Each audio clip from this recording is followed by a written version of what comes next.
ഈശോമിശിഹായിക്ക് സ്തുതിയായിരിക്കട്ടെ. വിശുദ്ധ ലൂക്കാ അറിയിച്ച സുവിശേഷം 2-ാം അധ്യായം 52-ാം വാക്യം. ഈശോ ജ്ഞാനത്തിലും പ്രായത്തിലും ദൈവത്തിൻ്റെയും മനുഷ്യരുടെയും പ്രീതിയിലും വളർന്നു വന്നു. ഓരോ കുഞ്ഞും എപ്രകാരമാണ് വളർന്നു വരേണ്ടത് എന്ന് ഈശോ നമ്മളെ പഠിപ്പിക്കുക. ഈശോ വളർന്നു വന്നതുപോലെ ഓരോ കുഞ്ഞും എങ്ങനെയാണ് ജ്ഞാനത്തിലും പ്രായത്തിലും ദൈവത്തിൻ്റെയും മനുഷ്യരുടെയും പ്രീതിയിലും വളർന്നു വരണം. സ്നേഹമുള്ള മാതാപിതാക്കളെ, ഈ ഒരു ബോധ്യമുണ്ട് കേട്ടോ.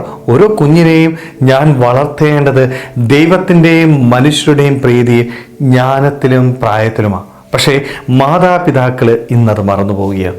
മക്കൾക്ക് ഭൗതികമായ ജ്ഞാനം പങ്കുവച്ചു കൊടുക്കാനായിട്ട്, അല്ലെ മനുഷ്യരുടെ മുൻപിൽ ബഹുമാനം കിട്ടുന്ന രീതിയിൽ വളർത്താൻ മാത്രം പരിശ്രമിക്കുന്ന വ്യക്തികളായിട്ട് പല മാതാപിതാക്കളും മാറുകയാണ്.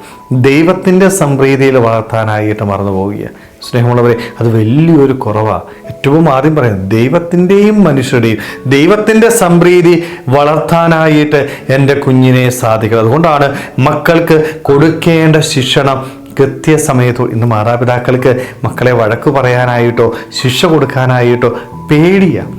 എന്തുകൊണ്ടാണ് പേടി വരുന്നത്? കാരണം വഴക്ക് പറഞ്ഞാൽ ശിക്ഷ കൊടുത്താൽ ഈ പിള്ളേരത് സ്വീകരിക്കും. കാരണം എന്താ? കുഞ്ഞിലേ മുതൽ കൊടുക്കേണ്ടത് കൃത്യമായിട്ട് കൊടുക്കാനായിട്ട് സ്നേഹമുള്ള മാതാപിതാക്കളെ നമ്മളൊക്കെ മറന്നു പോവുകയാണ്. ജീവിതത്തിലെ വലിയൊരു കുറവാത്.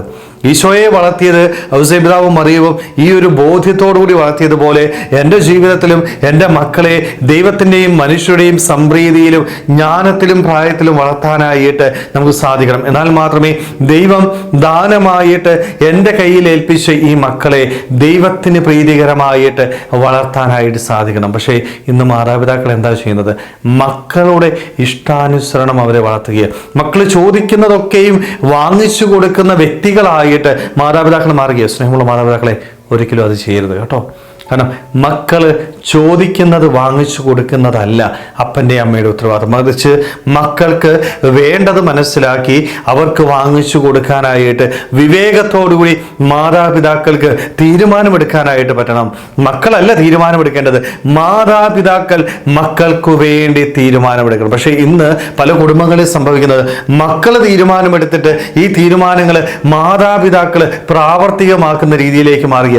അത് നമ്മുടെ ജീവിതത്തിലെ ഏറ്റവും വലിയൊരു പരാജയമാണ് എന്ന് തിരിച്ചറിയാനായിട്ട് വേണം. മക്കളല്ല തീരുമാനമെടുക്കേണ്ടത്, മാതാപിതാക്കൾ മക്കൾക്ക് വേണ്ടി തീരുമാനമെടുക്കണം. ശിക്ഷ കൊടുക്കേണ്ടടുത്ത് ശിക്ഷ കൊടുക്കാനായിട്ട്, തിരുത്തലുകൾ നൽകേണ്ടടുത്ത് തിരുത്തലുകൾ നൽകാനായിട്ട് നമുക്ക് സാധിക്കണം. പലപ്പോഴും പല കുട്ടികളുമായിട്ട് മാതാപിതാക്കൾ ഞങ്ങളുടെ അടുക്കൽ വരാറുണ്ട്.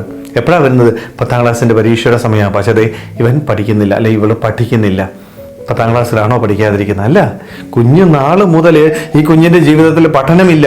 ആ സമയങ്ങളിലൊന്നും ഞാൻ തിരുത്താതെ 10ാം ക്ലാസ് ആകുമ്പോൾ ഈ കുഞ്ഞിനെ തിരുത്താൻ നോക്കിക്കഴിഞ്ഞാൽ തിരുത്താൻ പറ്റില്ല. സ്നേഹമുള്ളവരെ, അതുകൊണ്ടാണ് ചുട്ടയിലെ ശീലം ആദ്യ നാളിൽ കിട്ടുന്ന അടിസ്ഥാനം അവരുടെ ജീവിതത്തിൻ്റെ അവസാനം വരെ ഏറ്റവും പ്രധാനപ്പെട്ടതായിട്ട് മാറും. അതുകൊണ്ട് കുഞ്ഞിലേ മുതലേ മക്കളെ ദൈവവിശ്വാസത്തിൽ ദൈവത്തിൻ്റെയും മനുഷ്യരുടെയും പ്രീതിയിൽ വളർത്താനായിട്ട് നമുക്കിടയാവും. അവന് ജ്ഞാനം ഉണ്ടാവണം. പരിശുദ്ധാത്മാവിൻ്റെ അഭിഷേകത്താൽ നമ്മുടെ മക്കൾ നിറയണം. ഈ ലോക സുഖങ്ങളുടെ പിന്നാലെ നമ്മുടെ മക്കളെ വളർത്താതെ ദൈവത്തിന് പ്രീതികരമായ രീതിയിൽ മക്കളെ വളർത്തുവാനായിട്ട് ഈശോ വളർന്നു വന്നതുപോലെ ജ്ഞാനത്തിലും പ്രായത്തിലും ദൈവത്തിൻ്റെയും മനുഷ്യരുടെയും പ്രീതിയിൽ നമ്മുടെ മക്കൾ വളർന്നു വരുവാനായിട്ട്, അവരെ വളർത്തുവാനായിട്ട് നമുക്ക് ഓരോരുത്തർക്കും ആത്മാർത്ഥമായിട്ട് ആഗ്രഹിക്കാൻ പരിശ്രമിക്കുക.